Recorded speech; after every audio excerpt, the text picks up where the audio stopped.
Kwa upande wa bunge kwa maongezi ya bajeti, kwa upande wangu mimi nadhani bado hawajanifikia, kwa sababu sasa bajeti ili tuweze kwenda nayo sambamba ni kwanza katika mifumo ya ushuru, edha kwenye mazao ipunguze, kwenye pembejeo za kilimo ipunguze, iiguse katika masuala ya kilimo. Yaani ikibezi sana kwenye kilimo ili ushuru kule ukishuka, kama ni mchele utapungua bei, unga utapungua bei, sijui mafuta atapungua bei, sijui nini atapungua bei, umkuta mwananchi ana uwezo wa kula milo mitatu iliyokaa vizuri. Mwananchi ukimwona analalamika ujue ana njaa. Hakuna mwananchi anayelalamika akiwa kashiba hata siku moja. Mwananchi yoyote anayelalamika ujue ana njaa.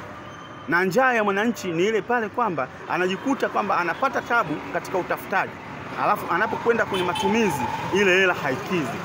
Umeona? Ndio pale unapokuja kusema bajeti ya nchi imetangazwa bajeti kubwa, lakini ukiangalia katika matumizi yetu haina balance. Kwa kweli ndugu mwandishi, niseme tu kwamba kwa bunge la mwaka huu la toka limeanza kwa muhula huu sijafuatilia kwa karibu zaidi. Kwa hiyo nashindwa namna ya kuweza kufafanua zaidi. Kwa sababu yani niseme ni kwamba tu kuna wakati mwingine mtu anakuwa busy sana na ule muda wa kufuatilia unakuwa ni mchache.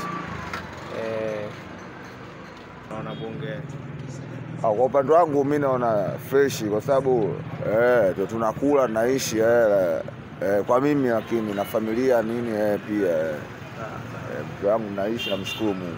Labda nigusie tu kidogo kwenye bajeti. Ni swala la bodaboda kushukishiwa gharama za kupata leseni. Nafikiri bunge limeona kwamba ni muhimu sasa bodaboda waweze kupunguziwa bei ya kupata leseni, ile gharama ipungue, kwa sababu mabodaboda wengi hawana leseni. Sasa hii inapoteza haki zao, especially wakati ambapo wanapata matatizo kama ajali na vitu kama hivi.